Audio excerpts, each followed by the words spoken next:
For dozens of years, man has been trying to make the best 3D platformer. Ever since the days of the N64 with Mario, it has been an eternal struggle between player control and not having the shittiest fucking camera of all time, Jesus Christ. Many have tried. Gex, Super Lucky's Tale, Ty the Tasmanian Tiger, even Bubsy 3D. Good God, Bubsy, what the fuck you doing? All have attempted, all have failed. It seems like no matter the IP, no one will ever be able to match Mario in his own game. Oh, wait! No, shit! They just got fucked by a cute-ass little girl in a hat. Shit. Alakazam!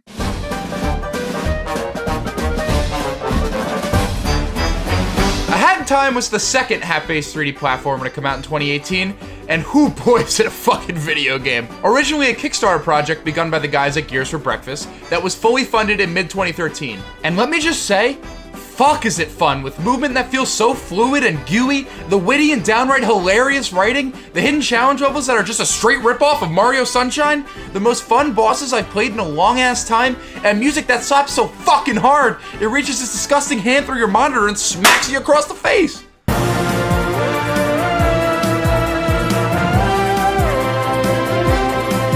With all that said though, when I look back on my experience with A Hat in Time, I don't really think about all those things. I mean, sure, it's all super fucking good, but it's not what grabbed me. You see, this game is clearly heavily inspired by games like Mario 64 and Sunshine.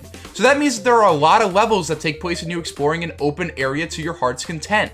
And those are fine if you are what we in the business call a basic bitch, but the real meat is in the set pieces thrown at the player. Now, I know some of you out there have watched the traditional over-the-top analytical angry gaming YouTuber who hears the term set piece and screeches like a gremlin. But in actuality, set pieces are a great tool if handled correctly. For any of you dingleberry scuderies out there who don't really know what a set piece is, let me explain. It is when a developer shakes up the gameplay while providing some sort of spectacle to go along with it. This can range from the visuals to the sheer magnitude of what is happening in front of you. The reason why a lot of people rage on and on about set pieces is because a lot of modern games usually have the visuals and magnitude aspects down but lack any sort of engagement with the player. A game like BioShock Infinite has a lot of set pieces that take place in the sky. Sure, it may look cool, and riding on skyhooks can at first make that tingly sensation in your pants appear, but shortly after you realize just how shallow and unengaging these moments actually are. This is a prime example of how a set piece can be done horribly.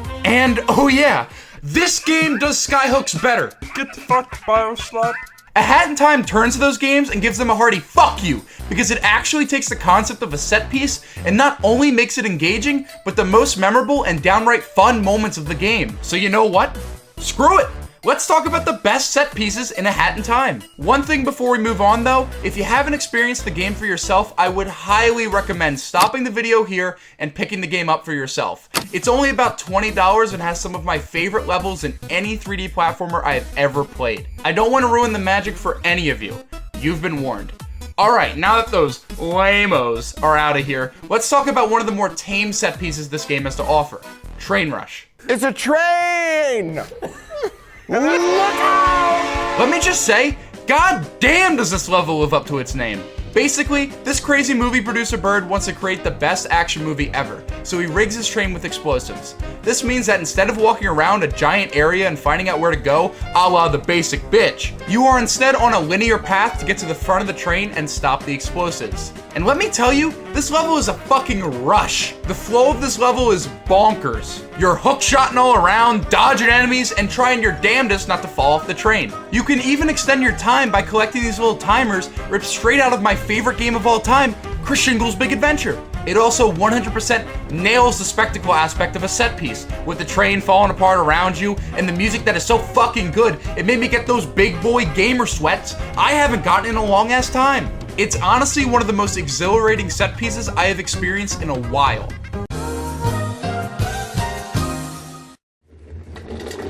Next up, we have the mail section.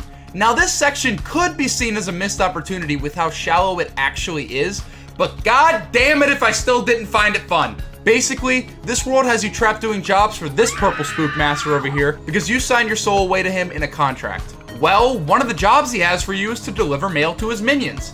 Now the devs could have easily had you just run around and hand people their mail, But that would be quite possibly the stinkiest decision of all time, right up there with no Doombox plushie. So instead, they give you this stupid ass scooter and have you ride around chucking mail at the minions' faces. While you do get the scooter as an unlockable pin shortly after this mission, this is the only level where you get to chuck shit at people while riding around. You even go into a Breath of the Wild style slow motion. It's fucking magical. My only real gripe with this mission is that it's too damn short.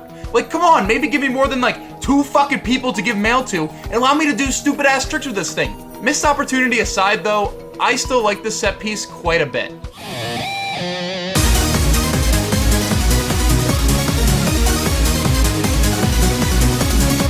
Alright, now we moving on to one of the big boys here. Going back to that Spookmaster 3000 from earlier, he has you explore this old ass mansion at the back of the woods to find a stolen timepiece.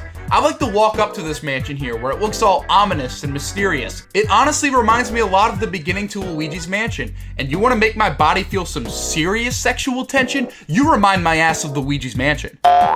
Once you get inside, you are told that you aren't allowed to use any of your hats while in here, excluding the fox mask because the devs are massive furries. And I mean, disabling your hats is a massive red flag, but how bad could this be? I mean, this is just a little baby back bitch game for little children. I don't think anything could scare me. Jesus fucking Christ! What the fuck is going on? Sweet baby Jesus, I'm coming! I'm not kidding when I say this caused me to jump out of my seat and assume the armadillo position promptly on the ground. This whole section is extremely terrifying because you are constantly being hunted by this abomination while exploring. And since you don't have access to any of your hats while also becoming the big dead when caught, you have to instead stealth your way around the house. This means you have to hide under beds, find hidden keys for escape, and accidentally recreate the bathroom scene from Big Mama's house.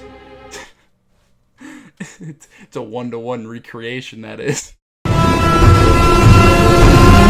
The ghost chasing you even has an intriguing backstory about her being in love with a man and becoming so overattached to the point where she chained him up in her basement for the rest of his life. And strangest thing of all, once this set piece is over, it is never mentioned again, and no other part of the game matches this tone at all. Yeah, no, that's fine. It's not like I'm permanently scarred for life or anything. Psh, I mean, if the dumb piano with teeth from Mario 64 scarred me as a kid, this is perfectly fine for children. No one will be scared. Gears for breakfast? More like fears for breakfast. That one's on the house, baby. The last major set piece to talk about here is the murder on the AliExpress. Now, a little backstory, I saw this set piece in a trailer before the game ever came out, and it's what honestly put this game on the radar for me. To be quite frank with you, I think this level pushes the boundaries of just how drastically different you can make a set piece while still keeping the core of the game intact. I just fucking love this entire section. To quickly sum it up, you are helping out that same Fuckleston from earlier who tried to blow you up on his train for an action movie. But this time, you are participating in a murder mystery movie. One of the owls was murdered on the train and you have to find out who did it. So you're off to go around and collect evidence before the time runs out to try and figure out who done it. Sounds simple. If you got little tiny rocks floating around your brain, you dingus. This level has so much clever writing and platforming that I can't help but look back on it fondly. You have these evil crows working around that ask you questions like, what is your pet's name? Or what body part are you most ashamed of? And I mean, I'm a mature adult, so I didn't choose penis. I mean, come on, what do I look like, a barbarian? The coolest part is, some of your answers here get brought up in the level later on. Like your pet's pet dangling above saw blades about to be slaughtered. And even what your least favorite body part is. I've never seen such a terrifying... So while being harassed by a menacing voice telling you that you'll never figure out the murder, you have to find enough evidence before the train reaches its final stop in an hour. This means you have to stealth around while platforming to find all the evidence. Best part is, you can potentially not find all the evidence and have to make an educated guess on who it is. I mean shit, I've played LA Noire. I know what it's like to guess on a murder mystery. Sometimes you gotta shake the tree to see what falls out. And yes, there is a unique ending for every single person that you choose, and they're all fucking great. His body laid like a mannequin, with blood spilling everywhere, and the smell. It woke your inner demons. I love this set piece so much. It's inventive, in a style I fucking adore, has hilarious writing, keeps the core gameplay intact while also shaking things up, and puts the Hat Kid in the cutest goddamn hat. Holy shit! If you couldn't tell already, I love this game. Hell, it's probably one of my favorite non-Mario 3D platformers I've played in a long ass time. And like I said earlier, it does do a lot of things well when it is trying to recreate those levels from Sunshine and Mario 64, but that's not where the game shines. It shines in these inventive and unique set pieces that this game just loves to throw at you. I mean, shit, I didn't cover all of them in this video. I just said which were my favorites. This game constantly keeps you guessing on what crazy set piece it'll throw at you next, and I admire the hell out of it for that. It gives the game a unique style and personality that just isn't seen in any other 3D platformer, and certainly not in any big boy shiny nipple graphics blockbuster game. And because of that, I think this game deserves to be up there with the greats.